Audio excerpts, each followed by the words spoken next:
Hey, John, thank you very much. And I'm going to start out with just a little look at my ham shack and workshop here. And as you can see in back of me, I've got power supplies and test meters and some ham gear.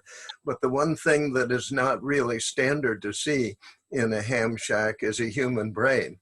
And I just happen to have a human brain here for you to look at. With all the appropriate tools that one needs to work on the brain. You have needle nose pliers and a screwdriver. And this is actually a real human brain. It is a brain that I used extensively when I was teaching about the brain at Columbia University. And there it is. It is actually the left side of a human brain.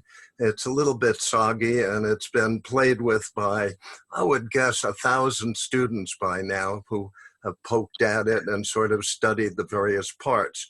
I'm going to take you on a little tour of the human brain and show you how the human brain is similar to radios in terms of troubleshooting.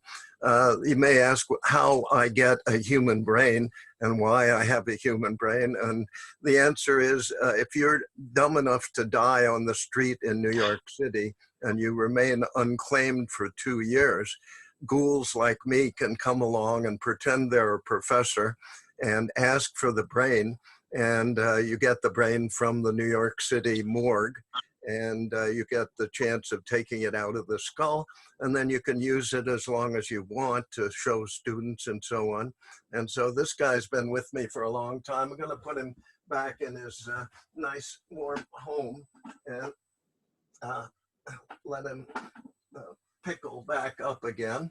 And I also can show you a brain that I've used a great deal in teaching about the brain. This is a double life-size version of the brain, and it's nice because all of the structures are visible, and it does come apart nicely into a right half and a left half if I could only hold them steady. So this is a little easier to talk about, but that's a little show and tell before I get started. And at this point, I'd like to share a screen and start telling you the story of troubleshooting the human brain using radio and computer troubleshooting devices or techniques. So I'm going to start recording, and I'm going to share screen and bring you into my presentation. Which is at the wrong point here. Let me just go back one moment and correct it. Can somebody, could somebody mute the 617 phone number? I'll work on that. Thank you. Yeah, because I'm trying *6. Just having a little trouble with my PowerPoint at this point. No problem. Take your time, Tom. Yeah. So make sure we have steady feed, because we're having a little bit of, we're getting a little bit of interruption to your feed a moment ago, not from you. Yeah. I think it's okay now. Okay. Okay, I think I am ready to do this. Let's see if I can do it again. We'll share screen and share me. Okay. I assume that you can probably see me as a young man playing with a brain there. That's great. Having trouble with a number of things. Oh, there we go. Okay. Just bear with me for a second. So I'm going to talk about troubleshooting the brain using radio and computer troubleshooting techniques. And I think that I'm qualified to do this because of my history. My history starts out in 1953 as a ham radio operator, and I've been troubleshooting radios ever since that time, and that's what these little arrows are moving off to the right. In 1963, 10 years later, I became a professor of neuroscience, and I taught about the brain at Columbia University, Montclair State University for a number of years up into the about 2002 when I retired. In 1973, I got my first computer, and it was an Army surplus computer that I bought from the government at a direct government auction. It had cost the government roughly $1 million, and I got it for $50.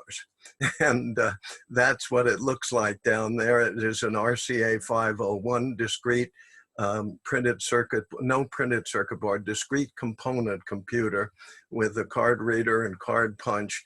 And of course that required troubleshooting. And I've been troubleshooting computers ever since, right up to the present.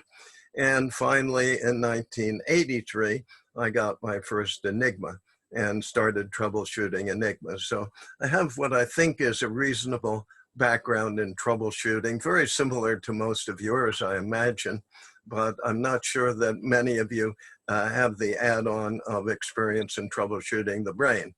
So let's talk about troubleshooting radios a little bit. And we'll start out just looking at a typical radio. And as you know, radios quit, radios do weird things, they hum, and they do all kinds of odd things. And in order to understand them and fix them, you really need a circuit diagram. And with a good circuit diagram, you can follow the signal from the antenna right through the various stages of the radio and out to the loudspeaker. And if you don't have a good circuit diagram, it makes life a great deal more difficult. But if you do have a good circuit diagram, you can then use troubleshooting techniques, radio troubleshooting techniques, to troubleshoot the radio. And one of those techniques is to inject a signal into various points in the flow of information through the radio and see what kind of output you get. And you can use that to isolate where there's a problem very easily. And you can then, with the help of the circuit diagram, go back and figure out what the problem is. The same thing is true with computers. You have an input, a keyboard, the computer itself. I'm using my old 501 RCA here for fun as the CPU, and the output is a video screen or loudspeaker. And it helps a great deal if you're going to troubleshoot a computer if you have a circuit diagram of the computer. And you inject a signal into the input device, in this case a keyboard, and you follow the information through. You can tap in with a logic probe and see how it's getting through the computer, and hopefully it ultimately gets to the output device, which may be a screen or a loudspeaker. So again, it's helpful to have a diagram of what you're working with. And with an Enigma, it's very similar. You take an Enigma and you have a nice wiring diagram to work with. And although the concept of the Enigma is quite complex, the actual diagram of electricity flow through the Enigma is extremely, extremely simple. You just have a battery and you trace a DC voltage from the battery through a bunch of wires and around through a bunch of rotors and back out through a bunch of rotors and up, and eventually you light up a light bulb. So an Enigma machine is not much more complicated than a flashlight, and troubleshooting an Enigma is really a very trivial activity if you have the diagram. And what about troubleshooting the brain? Well, that's an interesting point. And that's what we're going to focus on today. But we're going to look at the brain from the point of view of a radio troubleshooter or a person who's familiar with computer troubleshooting, as most of you are. And that's unique. No people have ever written books or studied or reported on troubleshooting the brain, specifically using the techniques that we use in radio troubleshooting and in computer troubleshooting.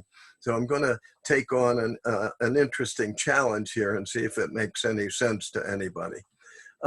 The first step we have to realize is that in troubleshooting the brain, we cannot use soldering irons. No soldering irons are allowed in the human brain when you're working on it.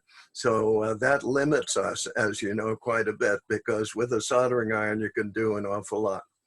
So let's back up and look at the diagram that we're working with, and that is the human nervous system. And I'm going to make a few important points here to start with. And the first one is the nervous system is divided up into two very major separate parts. One part is called the central nervous system, and it consists of the brain and the spinal cord only. So the brain and the spinal cord, which brings information up to the brain and down from the brain, are what are called the central nervous system. The peripheral nervous system is all of the nerves that come out from the brain and from the spinal cord and innervate all the different parts of the body. And they're indicated in blue in this diagram. So again, central nervous system is brain and spinal cord, and peripheral nervous system is in blue. And the reason I make that distinction is that there is a very important difference between the central nervous system and the peripheral nervous system. And that difference is that the brain and spinal cord cannot repair themselves and cannot be repaired if they break. So any damage that is done to the brain or the spinal cord is irreversible, is permanent. And that's an important point. That is really the holy grail of neurological research right now. People have been trying for years and are trying desperately to figure out how to get the brain to repair itself and the spinal cord to repair itself, but it just can't be done. The most hopeful technique uses fetal cells to try and fool the brain into thinking it hasn't been born yet and that it's okay to regenerate and to fix itself, but it hasn't been practically achieved yet. So brain and spinal cord can't fix themselves. However, with the peripheral nervous system, you can literally cut off a person's leg with a saw and sew it back on, and by God, those nerves will simply grow right back down through the cut, and eventually you'll have feeling in your toes and you'll be able to move your foot. So the peripheral nervous system is capable of regeneration and the central nervous system is not. That's a major thing to keep in mind as we talk about troubleshooting the brain. The second major point that I'd like to make is that the brain and spinal cord talk to the opposite side of the body. So the left side of the brain, which is what we're seeing here, and the left side of the spinal cord over here on the left are talking to the right side of the body. Therefore, if you damage the left side of the brain in some way, it is going to have an effect only on the right side of the body. Similarly, if you were to damage the right side of the brain, it would affect the left side of the body. So those are two very basic pieces of information that I think you have to have as we start looking at troubleshooting techniques for the brain and the nervous system. We'll start out with radio troubleshooting again. We know that when we're troubleshooting a radio, we typically need some kind of input signal. We have a signal generator generating signals coming into the radio, and we look for an output from the radio. And if the radio is working well, the input signal gets converted into an output signal, no problem. And the same thing with a computer. We key the keyboard as an input signal. We look for a change in the display on the output. With the human brain, we do a very similar thing. We input a signal in some form, and we look for an output in some form. And in the very simplest way of doing this, we actually input a blow with a rubber hammer onto a person's knee, and we look to see whether a thing called a reflex is present.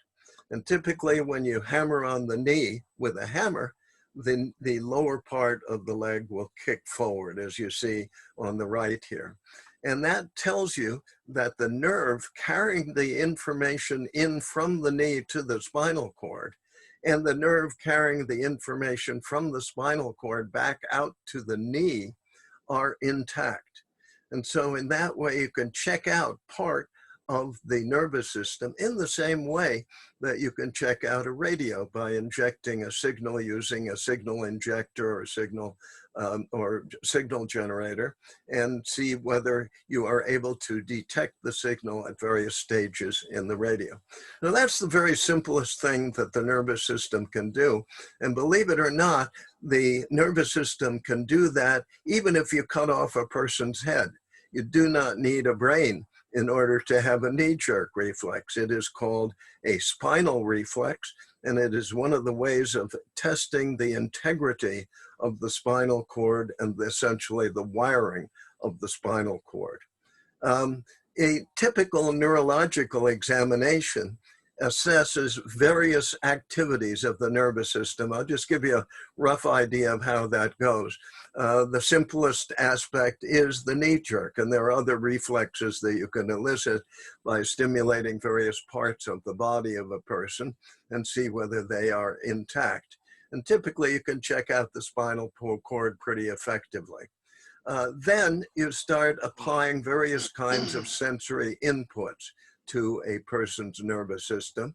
You stick a pin in them and see if they say ouch to determine whether they feel pain. You press on their skin with a spring, touch their skin with calibrated camel's hairs. You touch their skin with a tuning fork to assess the sense of fine touch.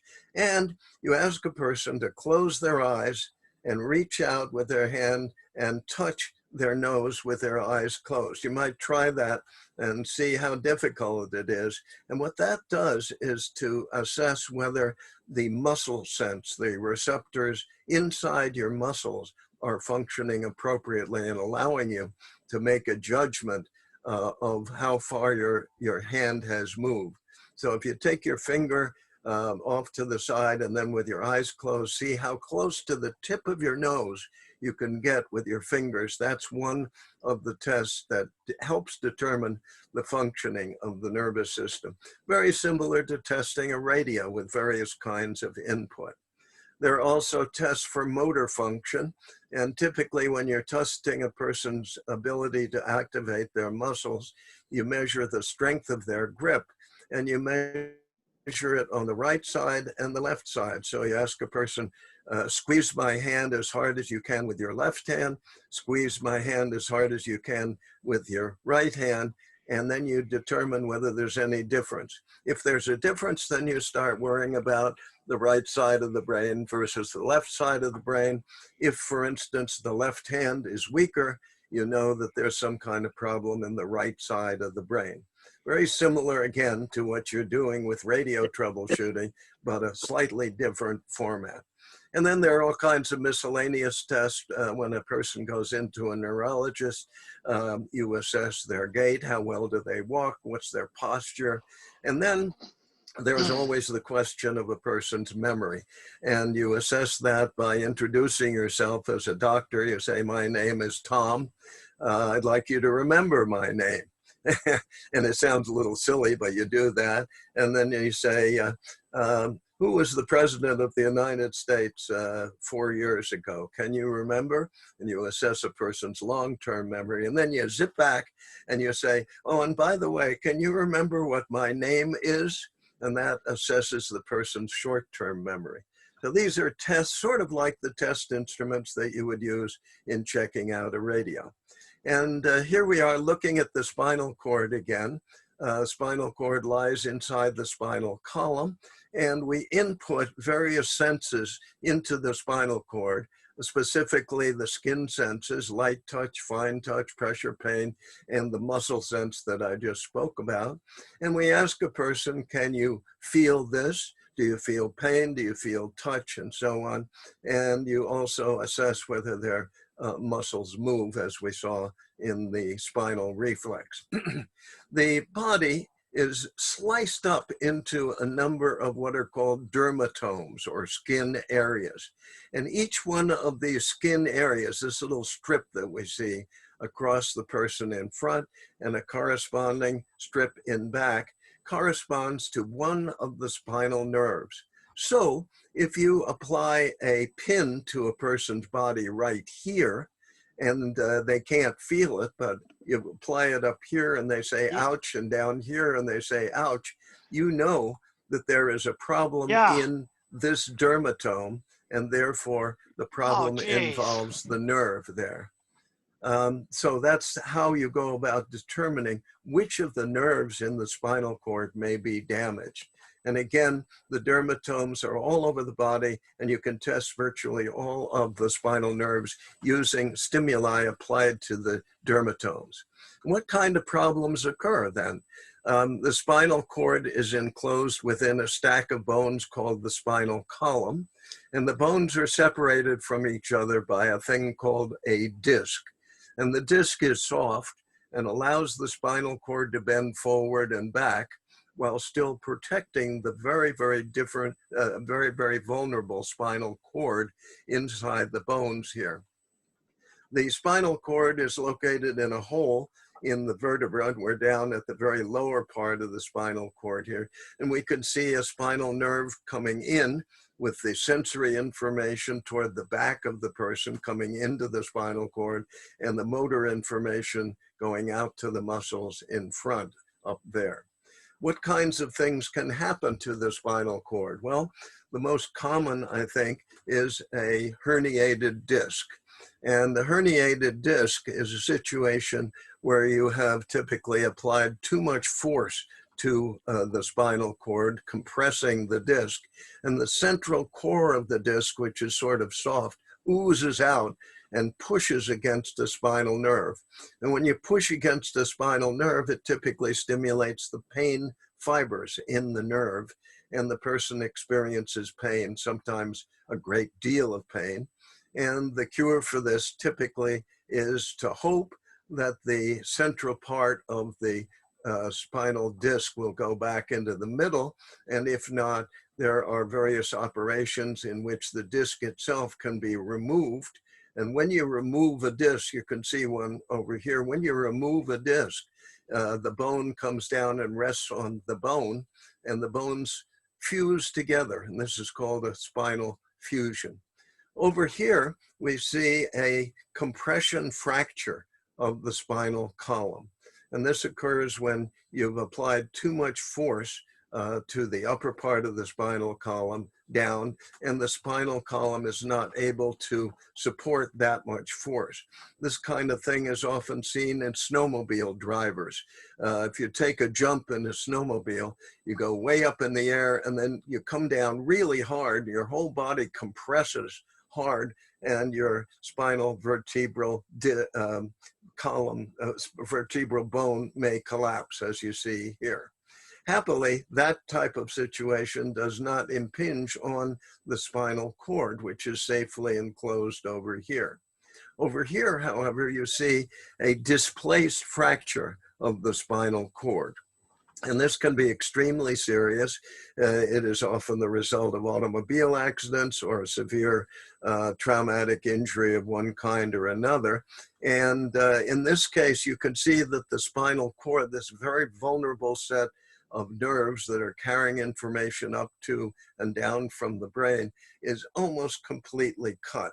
And it's obviously very important when you suspect a person has an injury like this to move them with great care, because the slightest wrong movement would transect or completely cut the spinal cord.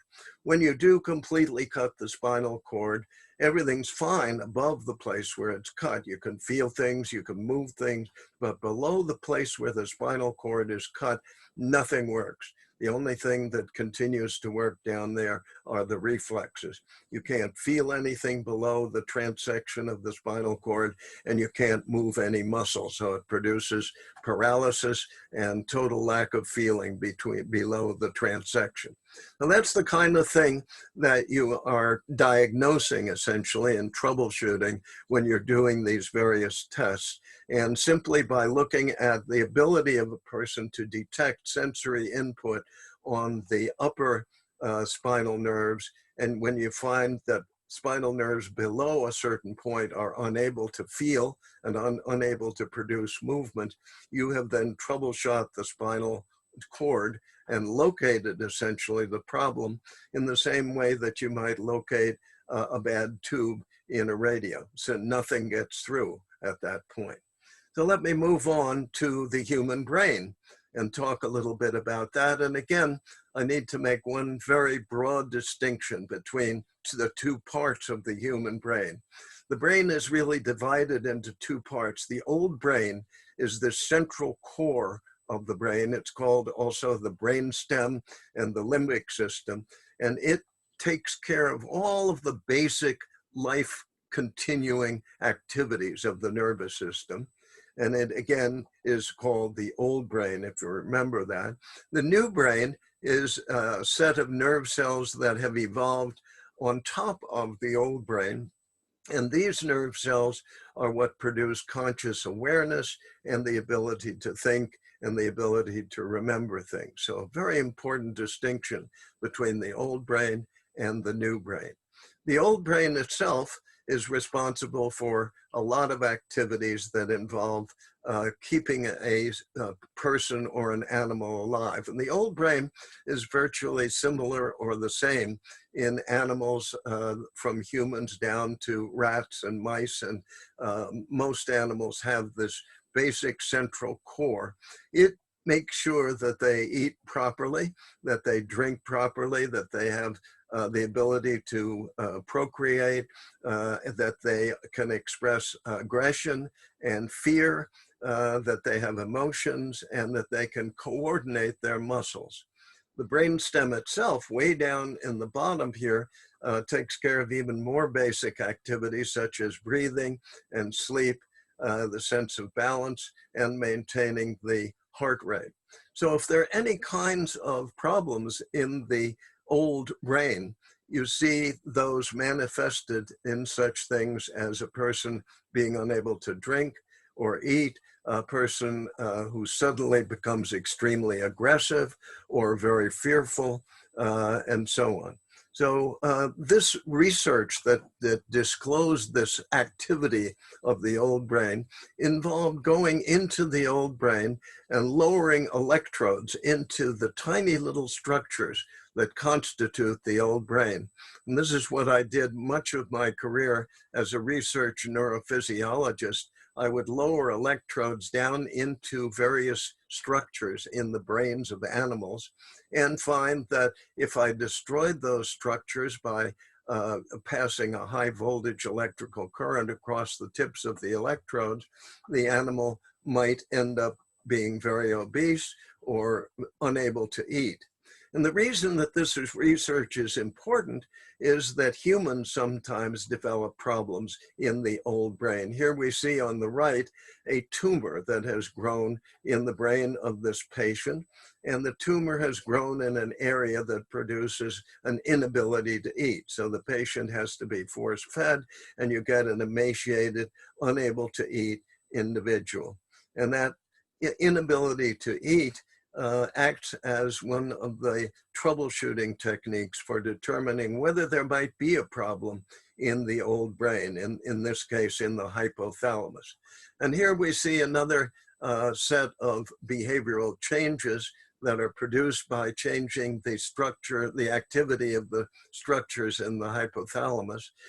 Stimulation of these little yellow cells in the hypothalamus will suddenly turn a placid cat into an enraged animal, and destruction of this structure in the hypothalamus will also turn a placid cat into an enraged individual. So this kind of research allows us to determine what might be wrong with a person by looking for the behavioral correlates that go along with it. So let's look at the new brain now. The new brain consists of 4 major lobes or parts. This one is called the frontal lobe, and it's in the front part of the brain. And remember always that we are looking now at the left side of the brain, and everything we say about the left side of the brain applies to the right side of the body. So when I tell you what these structures on the left side of the brain do, remember that they apply to the right side of the body. The frontal lobe is in front, the parietal lobe is in back of that, the occipital lobe is at the very back of the brain, and the temporal lobe is sort of down below and in the middle of the brain.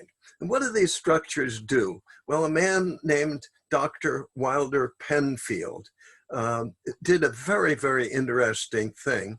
He stimulated people's brains, literally human brains, while he was operating on them. A really strange guy. He would go to a person and say, introduce himself, I'm Dr. Penfield. I'm going to be operating on your brain. You have a tumor in your brain. I'm going to be taking that tumor out.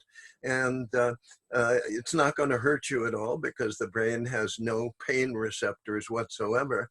And my normal fee for the operation is $6,000. But if you let me stimulate or mess around on the surface of your brain a little bit, I'll only charge you $3,000. And by God, a lot of patients said, okay, as long as it's not going to hurt and as long as it's for science, go ahead and do it. And so, like a signal injector, he injected a signal into a person's brain in all sorts of different parts and began to map out the function of the human brain. And he did that again by taking two very tiny electrodes and putting a very low voltage square wave pulse at these electrodes. He would stimulate at a rate of about 10 pulses per second at approximately 100 millivolts. So nothing that would in any way endanger the person, but in effect, these stimuli were ways of mimicking the activity of brain cells. And so he was making believe he was a brain cell stimulating that part of the brain. And that's similar to what we do when we test a radio. We're looking for the functioning of the radio. Something's wrong with the radio. We take a signal injector and we inject it into different parts of the radio to help us find out what's going on. But just think of this the way Penfield did. He took the signal injector into a completely unknown called the human brain. And think of how difficult it would be if you just had a signal injector to poke around in a radio, and from that to reconstruct the whole layout of a radio. And what he did was to reconstruct the entire layout of the human brain on the basis of the places where he stimulated the brain. Really, absolutely incredible work. One of the things, the first thing that he discovered was that if he stimulated the lower part of this strip of brain tissue in the back of the frontal lobe, it affected a person's speech. And he located in that way the speech center of the brain. And when he stimulated this area, he found that it produced speech, sound, and movement on the right side of the brain. Of course, this is the left side of the brain. So that was his first discovery, that he was able to produce speech in the brain. And he used that discovery to draw a map of the surface of the brain. In the right here, you'll see the layout of the body as it appears on the surface of the brain. The face is at the lower part here, the hands, the arms, the trunk, and then the body and legs sort of fall over in the middle. And then he drew a diagram of the person with an area of the brain proportional to the amount of skin area that that part of the brain represented. And you'll notice, for instance, that the hand, the size of the hand on the brain, this area from here up to here, is about the same amount of brain surface area as the whole body from the armpits all the way down to the hips. So some parts of the body, such as the toes, the fingers of the hand, and the tongue and the face, take up much more of the surface of the brain than others. And he drew this little diagram, and it has forever been used to help people diagnose problems with a person's brain. It's called a homunculus, a silly little representation of a person's body, distorted to represent the amount of brain that is involved. Then he moved further back in the brain and he started stimulating this area back here. And he found, to his amazement, that exactly the same kind of little layout, homunculus, occurred back here, but that when he stimulated, let's say here, instead of it moving a person's hand, which is what happened if he stimulated the so-called motor area of the brain up here, or moving the arm or moving the legs of a person, if he stimulated areas in this little strip of brain back here, the person would report different skin sensation. So if he stimulated right here in the hand area, a person would report either something touching or hurting or vibrating their hand, or warming or cooling their hand. Same thing up here. If you stimulate it here, the person would report a sensation in their arm. And again, remember that the arm we're talking about is always the other side of the nervous system. So it would be stimulating this area of the strip here would produce feeling in the right arm of the person, since this is the left brain. So he mapped that out, and then he continued mapping the brain, and he came up with a map that looks like this. The frontal part of the brain is really a big unknown. When it is damaged, people have some deficits, but it's difficult to specify what they are. So for the most part, this area of the brain can be thought of as a question mark. This strip, which I just talked about, is responsible for movement of muscles on the opposite side of the body. This strip here is responsible for bringing in sensory information from the right side of the body and making it conscious as it reaches the surface of the brain. Down in this temporal lobe down here, he discovered that he could stimulate areas here and produce the hearing of various tones. So if he stimulated here, it might produce a medium frequency tone, up here a lower frequency tone, and so on. The thing that absolutely blew people's minds, so to speak, was that when he started stimulating the area around the hearing area, down in this area, people did not hear specific little tones. They heard whole voices and music. And this led to Penfield's theory of memory, because he could stimulate various areas down here and ask the person what they were experiencing, and they would say, my God, I'm hearing a person that I heard when I was a young child. I'm hearing, my gosh, it's my mother talking to me, or I'm hearing a favorite piece of music. And by moving the stimulating electrode around on the surface of the brain, he could evoke memories of things that a person had heard long time ago. And he developed his theory of memory to include that. And his theory was that we remember everything that we ever experience in our life and store it here on the surface of our brain, specifically having to do with hearing, let's say.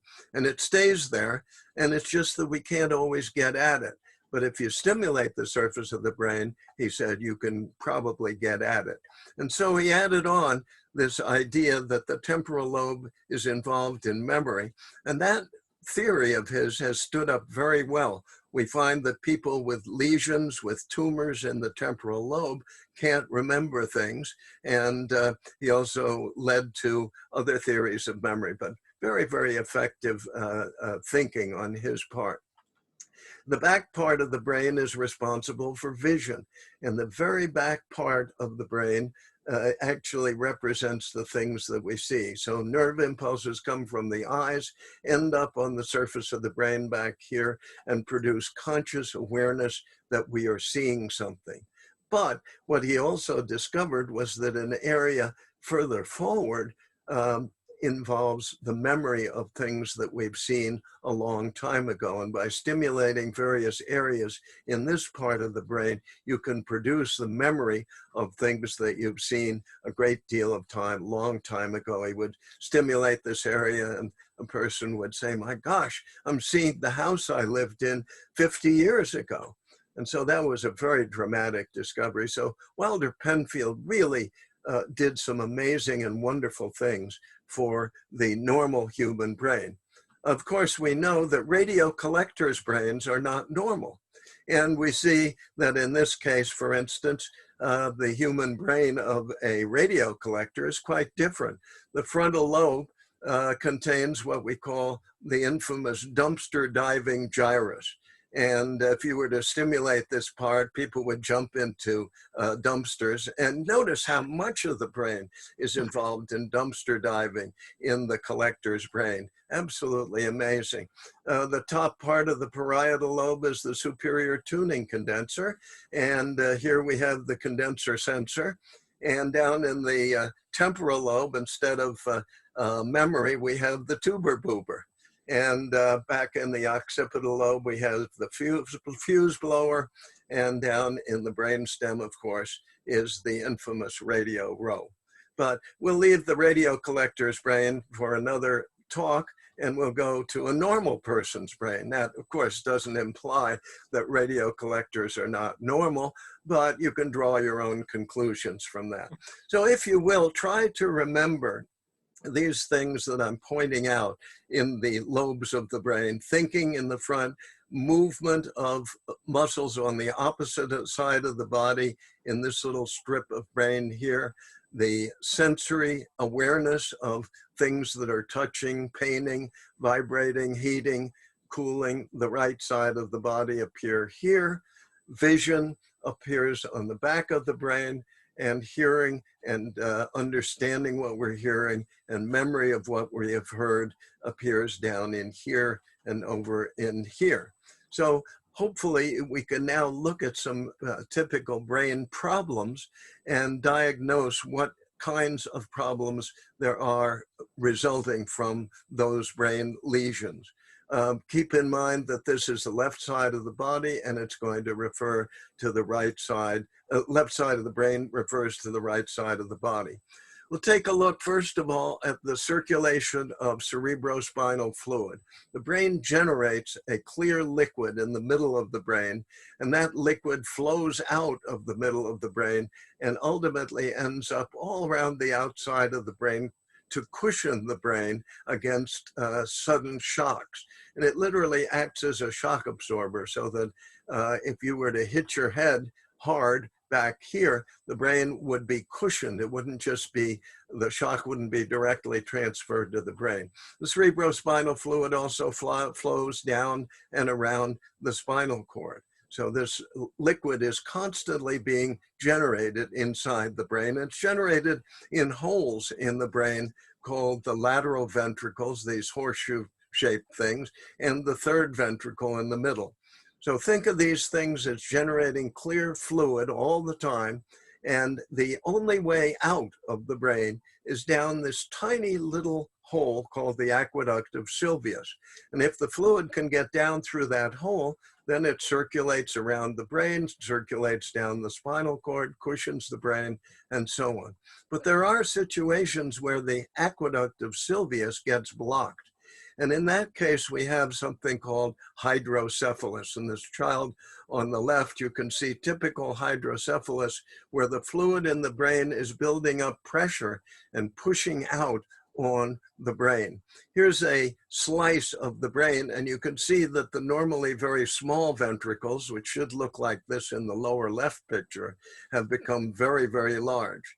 So let's imagine this has happened and try to determine what it's going to do to a person. What kinds of movement deficits, sensory deficit, hearing, memory, and vision deficits this is going to produce. It should be clear to you that since this is sort of in the middle part of the brain, it is going to dramatically impair movement of both sides of the body, because the large ventricles here are squishing the brain here, squishing the brain over there, and really preventing these brain cells from functioning. So movement and a sensation of skin senses on both sides of the body will be affected. Hearing is the temporal lobe down here, and that's going to be dramatically affected. And memory is going to be dramatically affected because the cells in the brain are being squashed so badly by this. Vision, way in the back of the brain, is not going to be much affected, and thinking, whatever that means, is not going to be very much affected. The critical treatment for this is to stick a needle in there and drain out the fluid quickly, initially, to prevent enlargement like this. And then typically they put in a shunt in the brain. These are the ventricles, a little shunt that allows the cerebrospinal fluid to flow down out of the brain, and it's typically drained into the abdomen.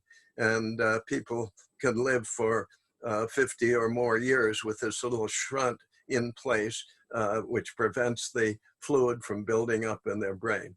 Now, that's one of the kinds of things that can happen to the brain. Another thing that can happen to the brain involves the supply of blood to the brain. We know of the term stroke. A stroke can take place when one of two things happens. A stroke can take place when a blood clot forms in one of the blood vessels feeding the surface of the brain. And if you were, for instance, to have a blood clot form in this area right where the arrow is pointing to that says speech, and this is the area that Penfield identified as the speech area of the brain. If you had a stroke and a blood clot were to form there, you would be unable to speak, but also you'll notice that all of the cells that are being fed by this blood vessel up in here would also be affected.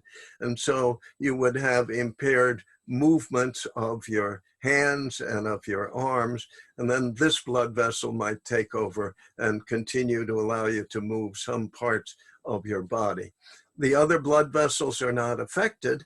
So if you have a person that you find cannot speak, one of the things that you check immediately is whether they have had a stroke. And for some reason, I don't think any of us know the exact reason. The blood vessel right here in the brain appears to be the most likely to be affected by a stroke. And what that means is even the mildest stroke is liable to produce some impairment of speech. Another great puzzle is why the speech center of the brain is always on the left. There is no speech center on the right side of the brain. So if the speech center on the left is destroyed by a stroke, there is some possibility that a person can learn, like a baby learns how to move, can learn to use the area on the right side of their brain to help them make some speech movements. But it's a very, very difficult process. And remember, if you will, that a brain cell only can live for about 3 minutes without blood supply. After that, it dies. And so we're talking about irreversible death when that happens. The other areas of the brain are obviously fed by these blood vessels, and they are subject to experiencing strokes of this type. But the most common one is in what is called the middle artery, which comes up here, middle cerebral artery, and it feeds that part of the brain. The arteries arise from the base of the brain. The blood comes up from the heart and lungs through the arteries that come into an interesting structure in the brain called the circle of Willis. The circle of Willis allows blood coming into, let's say, this artery over here to flow all the way around and feed other of the arteries going out to the brain. So if there was a problem with the artery feeding in here, or the arteries coming up the spinal cord column, then the brain could still receive adequate blood supply by the blood flowing around the circle of Willis. Circle of Willis is kind of a redundant blood supply for the brain, and it allows the brain to function even if one of the arteries in the neck or the spinal cord are blocked. The problem with the circle of Willis is that outside of the circle of Willis, that is out here, up here, and back here, if a blood clot occurs out there, nothing can help the cells. And the circle of Willis does not help in any way to protect the brain cells out there. Here's an example of a little girl who has bleeding in the surface of her brain.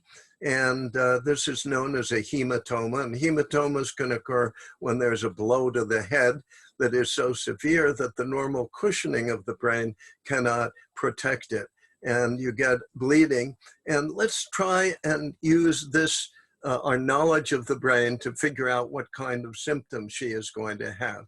We go over to the right and we look at Penfield's map of the brain, and we see that the very top of the brain, the middle part of the brain, corresponds to the feet and the lower body of a person.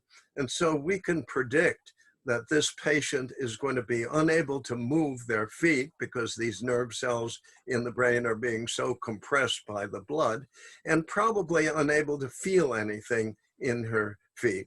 And as we see here, she does indeed have paralysis of her both feet and an inability to feel things. This type of thing is dealt with, again, sticking a needle in there real quick to get the pressure down, get rid of the bleeding, and try to reduce the amount of damage that is done. Here's another bleed, a brain bleed called a hematoma. And again, it is pressing down. This one is typical of, again, a blow to the head, pressing down dramatically on the top of the brain. And if we look at Penfield's diagram over here, look at the red arrow, we see that this is the area that is going to be affected. And we can predict that this patient is going to have paralysis of the legs, an inability to feel things in the legs. And going at it the other way, if we're troubleshooting the person, essentially, we have a patient that has paralysis of both legs, an inability to feel anything in both legs. That leads us to immediately suspect that there may be something wrong with the top of the brain here, and the most likely thing would be a hematoma. So you call for a CAT scan, you see this thing on a CAT scan, you jam a needle in there to get the pressure down, and the person hopefully recovers if you catch it soon enough. Here's another brain bleed on the left side of the brain, as you can see here.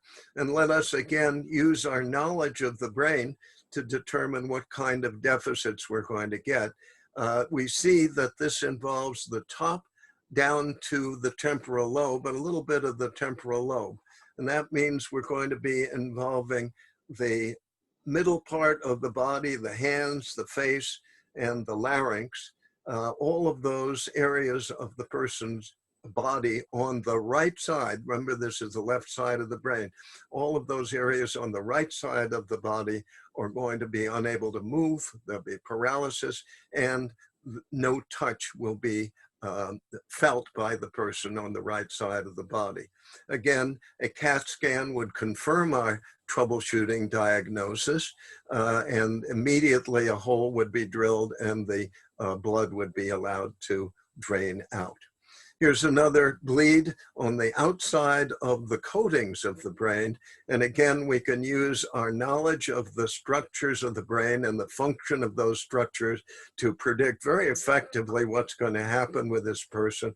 We can say quite clearly that hearing and memory, which are the temporal lobe area right here, are going to be dramatically affected by this. And again, we can say, get that blood out of there as quickly as possible.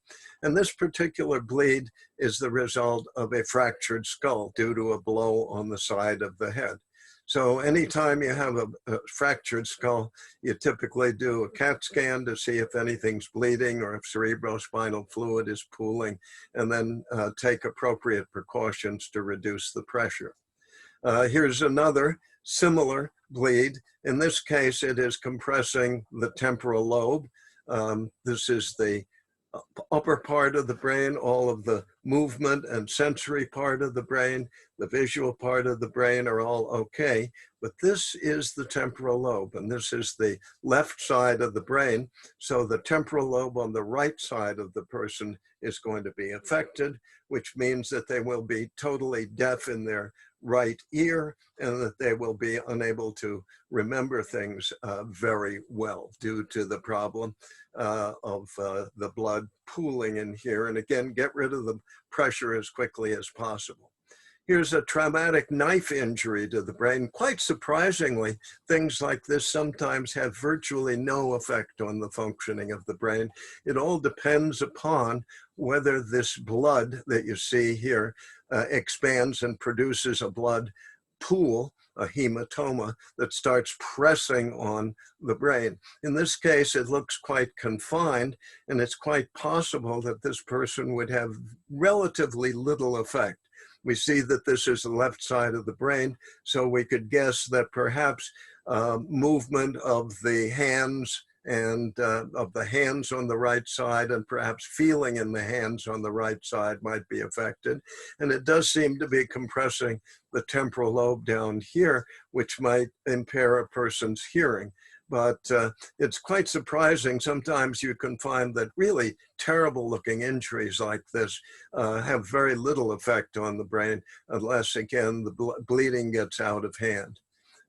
Here is an interesting problem in the brain. This person has been in an automobile accident and traveling 60 miles an hour straight forward, and the car stopped suddenly, and the front of their head hit the dashboard, hit the windshield, and the cushioning that we see, the cerebrospinal fluid that surrounds the brain, cushioned the brain, so there's no injury on the front part of the brain, no injury on the frontal part of the brain up here.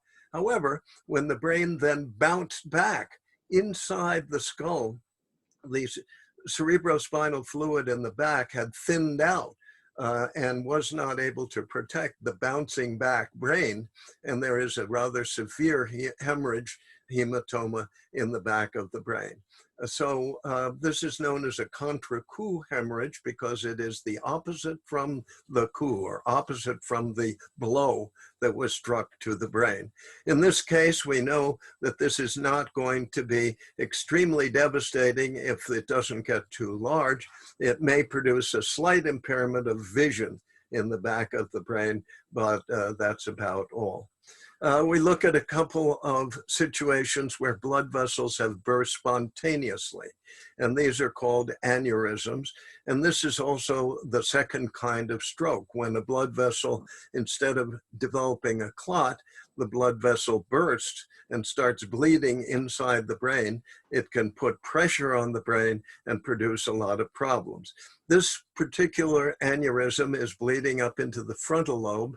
And since we don't know a whole lot about what the frontal lobe does, we see that it's not doing a great deal of damage to it. Probably would not impair the person dramatically if it could be stopped in time. If it kept on bleeding, it would squish the whole brain and stop it from functioning. And here's the front of the circle of Willis that we see here. One of the blood vessels is enlarged and about to burst. When you see this kind of thing on a CAT scan, there's a decision to be made about whether to surgically intervene and catch this thing before it bursts, or hope that it won't burst. And it's often a difficult surgical decision. Arteriosclerosis is interesting because it affects many of us who are getting very, very old, and it involves the gradual buildup of fatty deposits inside the blood vessels of the brain. And here is the circle of Willis that we've been talking about, showing the blood vessels and the fatty deposit in here. And what this generally does is to reduce the blood supply to all of the brain at once. And so it produces a general depression of the activity of the whole brain, and all of the things that we have seen before are involved. Everything from memory problems to reduced ability to move muscles and to sense things, reduced hearing, and so on. There isn't a whole lot that can be done about this. Exercise helps in reducing the buildup of the fatty deposits when possible.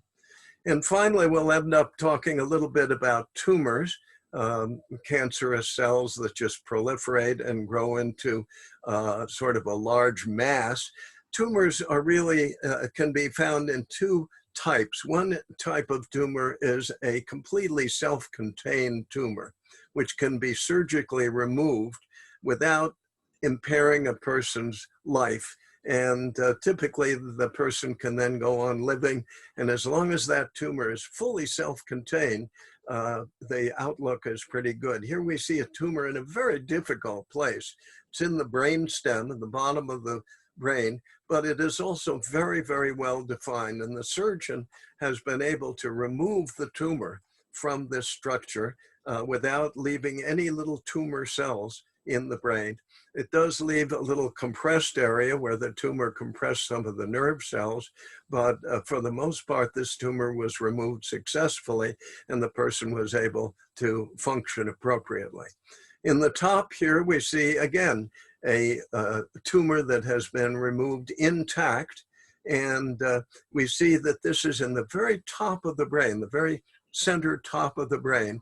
And we know from our knowledge of the brain function that this would have impaired movement and sensory experience in this person in the area of their leg muscles, their body muscles, and lack of sensation on both sides of the body. But this tumor was removed successfully. The outlook for this person is very, very good. Even though there is this tumor bed, there'll be some impairment, but the person is probably going to survive without a great deal of problem. The problems occur when you get to a tumor that is spreading throughout the brain or the whole body for that matter. And that is a tumor like this one. You can see it's crossed the center line from left to right. It's involving a great deal of brain tissue. And the removal of this tumor would require the removal of a great deal of brain. And so this would be considered an inoperable tumor. The person would realize or be told that they were going to die at some point, and they would indeed die at some point. So there are some things that just can't be fixed, and these are inoperable tumors. Here's one that involves so much of the brain that if it was removed, the person would be unable to function, and another one back here that just involves a great deal of the back of the brain. So we have to grit our teeth and say there are some tumors and some brain situations that simply cannot be fixed. And if we carry that back to radios, we have to grit our teeth and say there's some radios that just plain can't be fixed. And I have a number of Heathkits that I've been unable to ever fix. And so, of course, we have to bury our Heathkits in the corner of our garden, and there they lie, and we think about them, but they continue to bother me, actually, because I always figure radio should be fixable no matter what. So here I am fixing enigmas, and that's the story of the troubleshooting the brain using radio techniques. And I'm going to keep on troubleshooting enigmas as long as I can until I can't tell the difference between a brain and an enigma. And I guess I'm getting pretty close to that point. But thank you for your attention, and we'll go back and see if anybody has any questions. Okay. Any questions from anybody? Unmute yourself and go for it. Yes, I do. Okay, Bruce, go for it. Well, on your earlier diagram, when you were showing the spinal column, the color of the spinal column seemed to stop midway down the spine. It does that mean it doesn't go all the way to the coccyx? Yes, in a way. The spinal cord only goes down part way. Beyond that, the spinal nerves continue on down. So essentially, the spinal cord stops at about our waist level, and the spinal nerves continue down. If you damage the spinal cord, that's the upper part, that is not, you can't fix that. But the spinal nerves themselves come out of the spinal cord, and many of them go down alongside the cord and then out through the coccyx into lower parts of the body. And that is not an unfixable area. That's then called the peripheral nervous system. Does that explain it a little bit? Absolutely. And so in the lumbar region, that would be in the peripheral nervous system? That's the critical turnover point. The lumbar region is where the spinal cord ends and the peripheral nerve continues. So it sort of depends on which part of the lumbar you were talking about. Yeah, I get it. Anyway, this was illuminating because I got problems down there. I think we all do. Anybody who lifts a radio that's too heavy has got problems down there. And I know a lot of us have done that. Those boat anchors are deadly for slip disc. Bill Holly, go for it. Yeah, Tom, I've heard people say that one side of the brain or the other is responsible for various things like creativity and so forth, which Yeah, I will comment on that. It is fairly widely accepted that that is correct, and that the left side of the brain is more focused on logical, mathematical thinking and activities, and the right side of the brain is more focused on or more capable in artistic, creative kinds of activities. What that means for people who are ambidextrous, who are left-handed, who are right-handed, is still being argued hotly by neurologists and philosophers and anybody else who wants to get into the argument. So I can't really validate that. I know there are people who have essentially lost the entire right side or left side of their brain, and they are studied intensively, and it's very difficult to pin that phenomenon down and be more specific about it. We left-handed people have known for some time that we're the only ones in our right minds, so it makes sense. Excellent. George, go ahead, unmute yourself. Okay, thanks, Tom. A question. When you went from the peripheral into the spinal cord, the spinal cord, is that simply the same bundle of nerves that now it's bundled like a large cable, or does it somehow get like multiplexed or something going on up? Well, it doesn't get multiplex, but the nerves actually are bundled together. They are not discrete. They are sort of bundled together into pathways, I guess I would call them. So there's an area of the spinal cord. If you were to cut the spinal cord and look at what you saw, you would see little areas or little regions that consist of a bundle of nerves that are happily carrying touch or pain or pressure up to the brain. And those bundles get thicker as you go up to the top, as more and more fibers join the bundles. And so that's what is happening in the spinal cord. Outside the cord, we have just the spinal nerves. And as I said, some of them get pulled down because the cord does. What actually happens, it's rather interesting, is when a person starts growing from about the age of 6 or so, when a growing spurt occurs, the spinal cord has actually stopped growing. The brain and spinal cord stop growing at about 6. And therefore, the body continues growing, and literally the body pulls all the rest of those spinal nerves down as it grows to perhaps twice the length that it was at age 6. Does that explain it a little bit? Yeah, so all of those signals that that are coming in from the peripheral still go up discretely, even though its form factor may have changed a little bit going up through the cord. Yeah, there's no multiplexing, no combining in any way. The actual fibers, you can actually trace them. You can stimulate a person electrically and record on the surface of the brain the exact spot where that fiber ends up on the surface of the brain. It's absolutely amazing, but they all have that discrete ability. Once it gets to the surface of the brain, wondrous things happen, and there are interconnections of cells, and they talk to each other, and they move information across the middle and so on. But getting it up there is just like an interstate. A lot of entrances and a lot of exits for the motor nerves. Go ahead, Dave. How are you? I'm doing great, Tom. Good. When did Penfield do his work? I think it was in the 1930s that he did that work. Might be as late as the 1950s. I don't actually remember, but I always wish he had recorded his spiel to his patients.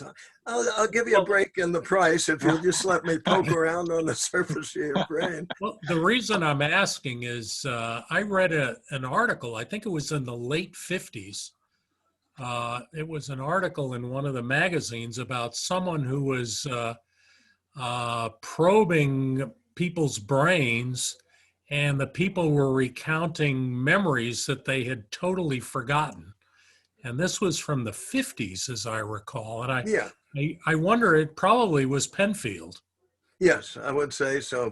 Most probably it was Penfield, or, I mean, anybody with an MD can do this if they can convince their patients to let them do it. So many people might have done that, and it's such a dramatic effect to be able to pull memories out of a person's brain cells that I can't imagine that a lot of people haven't at least tried it. So 50s definitely would be appropriate. Whether it went back into the 30s, I have to look at my history book. Go ahead, John. Unmute yourself. Noah? Sorry about that. Yeah. So for those of us who have, we've heard of things like photographic memory. Is that some kind of a, that's like, you know, I'm not being stimulated externally and suddenly seeing the house I used to live in, or, you know, remember that time I was playing with my dog. But if I try, not very hard to try, I don't seem to remember the event, but I actually, in my quote unquote mind's eye, it's almost, I don't consider it photographic memory. It's almost more like YouTube memory. It's like watching the movie. I actually can visualize, you know, the event that I'm trying to remember. Is that like some crossed wires that are up there, or? No, memory is very poorly understood at this point. I can tell you there are two stages in memory. That part is pretty much accepted. There's short-term memory when you, for instance, hear the name of a person, and then about 20 minutes later, that name of the person gets consolidated and sent up to the surface of the brain into what is called long-term memory. So there's a two-stage theory of memory that's rather widely accepted. To get to your question about memory of specific events, nobody has any clue on that. Penfield hypothesized that there were some memories that were so painful that our brain or our psyche in some way prevents us from being able to access those. That was one of his thoughts. I don't think he ever addressed the idea that people could just at will pull up memories. There is one other interesting concept having to do with memory, and that is called flashbulb memory. And that refers to memories of events that are very, very vivid and are remembered so clearly that it's almost as though you're looking at a picture of them. And flashbulb memory refers to such things as what you were doing when you heard that President Kennedy had been assassinated, or what you were doing when you heard that Pearl Harbor had been bombed, if you go back that far, or something like that. And that very, very vivid kind of memory, and I don't think there's an easy explanation for that either. Anybody else with questions? I think Hugh had his hand up. Yeah, I had my hand up. Yeah, I was just thinking of 9/11, you know, what you were doing when you found out about the World Trade Center tower thing. So maybe that was one of Penfield's students in the 50s doing the brain work, and I wonder what Tom's students are doing now. Working with videos and brains.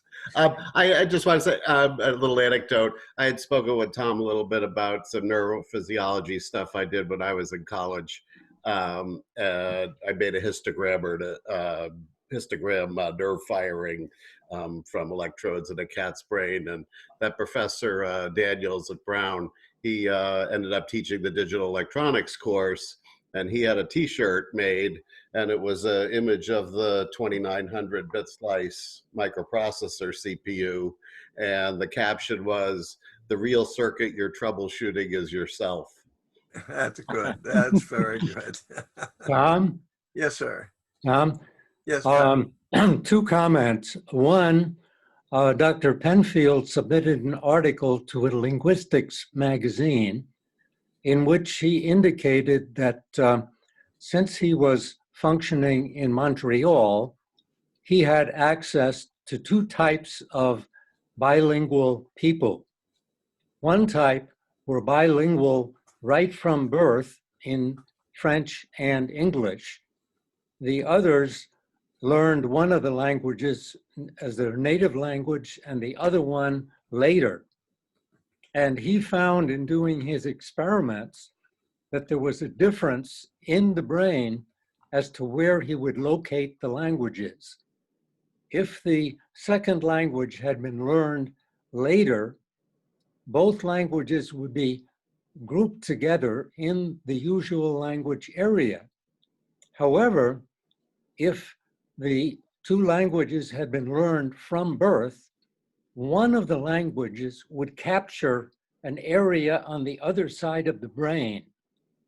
And this was very valuable because if the person had an epilepsy problem, which was often what he was trying to cure, in one language area, if they had the other language in the other side of the brain, then he could disconnect the one side and they'd still have a language.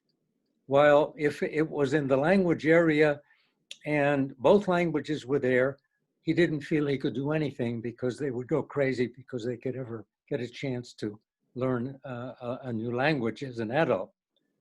The other point I have is that my father gradually developed a tumor starting at about the age of 37 or 38 is when the symptoms started to become noticeable. Finally, at the age of 43, he was limping very badly, and only when his vision began to be affected that he decided to go to the neurological center at the Columbia Presbyterian Medical Center. The doctor, who happened to be sitting in the lobby at the time, saw him walk across, asked him a few questions, and said, "Phone your wife and say you're not coming home. Wow. We have to do something very quickly." They then removed the biggest tumor they'd ever taken out of somebody successfully. Fortunately, it was not a cancerous tumor. He lived another 40 years. However, after about 10 years, he had to go back because the tumor, not all the fragments of the tumor had been removed. So they had to remove what was there. Then about 10 years later, it happened again. They said, this time we've got to get everything out of there. And they did. So he got to be 83 years old after having had the vision when he was 43. So, and incidentally, the surgeon who did the operation was the person who they called when Robert Kennedy was shot to ask, is he savable? And the surgeon said, no, he's not, let him go. Thank you, Perera. Those are wonderful stories and wonderful information. On the first one, what I can say is that Penfield and I and virtually all of the researchers that have done any work on this stuff would kill for an MRI. All of the work that we've done, whether it be Penfield stimulating and finding out where these areas for native speakers and new learned speakers in the brain, where you can now do that by simply running a person through a scanning MRI, fMRI. I implanted hundreds of rats.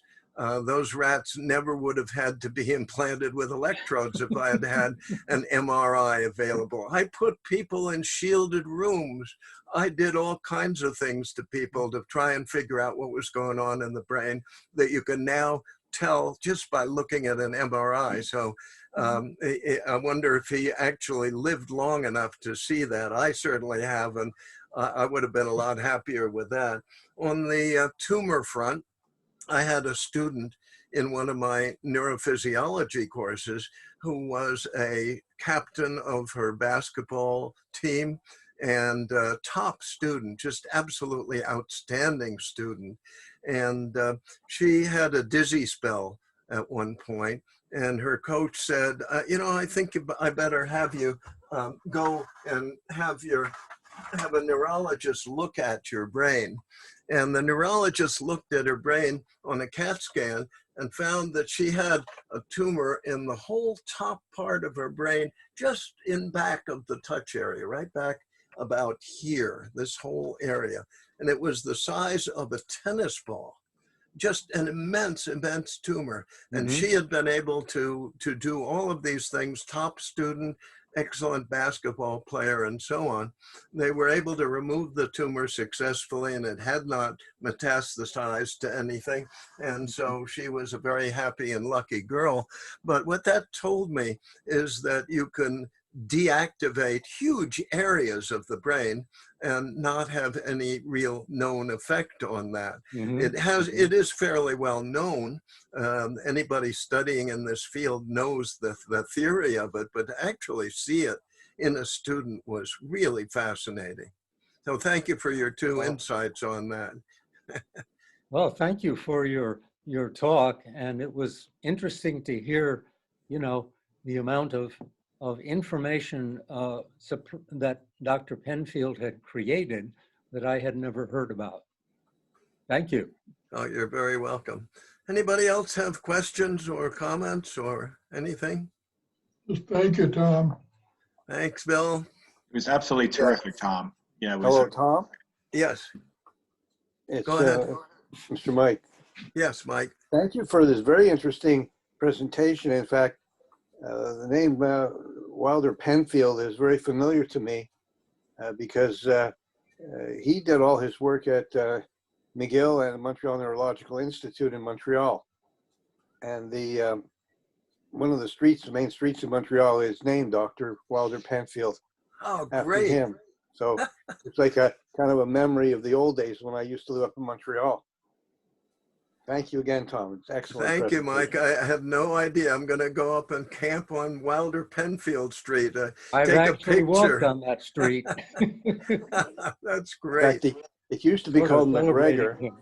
and the U.S. consulate used to be on that street. I'll It be isn't darned. anymore, but I remember when I was back in the 60s, you know, when I was thinking, geez, it might be nice to go down and live in the United States. I went to the consulate. It was on McGregor. They changed the name of that street. It's a fairly main street. It's right near McGill University in Montreal, which of course everybody's heard of McGill. And he was associated with McGill and with the Montreal Neurological Institute. I think he founded it, actually. Thank you, Mike. Tom. Wonderful presentation. Thanks for coming, Mike. We're all looking forward to the next Nearfest, and I hope we're able to do it. It's a great experience. We'll be back. There's no problem about getting back there. The only question is when. Everything's fine with the Fair Association.